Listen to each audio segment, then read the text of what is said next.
Good morning, good afternoon, good evening, wherever you're tuning in from. This is Angie coming to you from Angie's Courtyard. I want to thank you for tuning in and taking the time out to visit my page.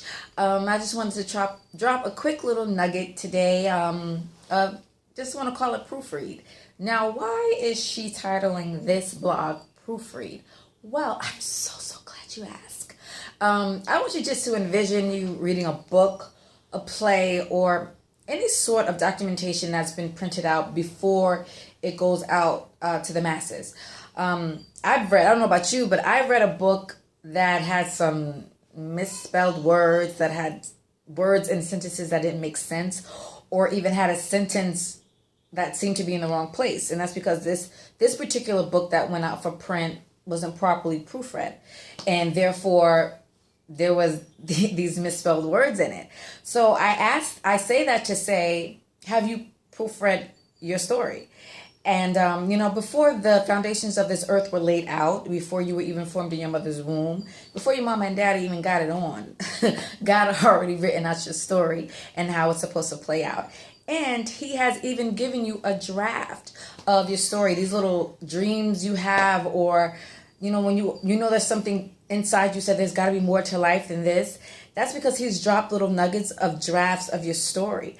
And how many people have you allowed to input a paragraph or a sentence in your story? When an author writes a book, they are very cautious, very careful who they allow to read it, who they allow to have input in it. They don't just let anyone have input on their story, because not everyone is educated enough to know the message that they want to portray and want to get out. And not everyone is educated to know what makes the story flow, what makes the beginning and the middle and the end coincide and make this perfect story. So stop letting people get a hold of your draft and add chapters, add paragraphs of doubt, paragraphs of procrastination, paragraphs of fear, paragraphs of the days where you're going to just sit on your couch and be lazy. Stop letting people take out their red pen and crossing out the importance of the things you need to get your task done and adding in things that will deter you from achieving your goals.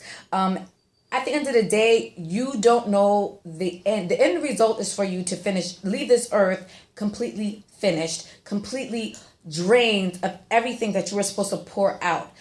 You are not supposed to be fat in the spirit, fat in the natural, fat with so much potential, so much greatness inside of you that you're not allowing it to flow over into your book because you allowed somebody to edit and cut you off at the wrong place and just stop you dead in your tracks. So I say pick up your story right now and proofread. Proofread, are you where you want to be? Proofread, was this chapter of poverty supposed to be here? Start editing some things out of your life to get your story back on track, to get your story completely flowing the way it's supposed to flow. Yes, things are going to happen. That's life. As long as we walk this great green earth, things are going to happen. That is life. But do know that all things do work together for the good of them who love the Lord, those who love the Lord. So I want you to be encouraged. Proofread your story and make sure that it is the best seller. Make sure that it's going to flow right, that people who open up their book and read will know that there's greatness inside of you that everyone needs to see. Have a great day. Be blessed.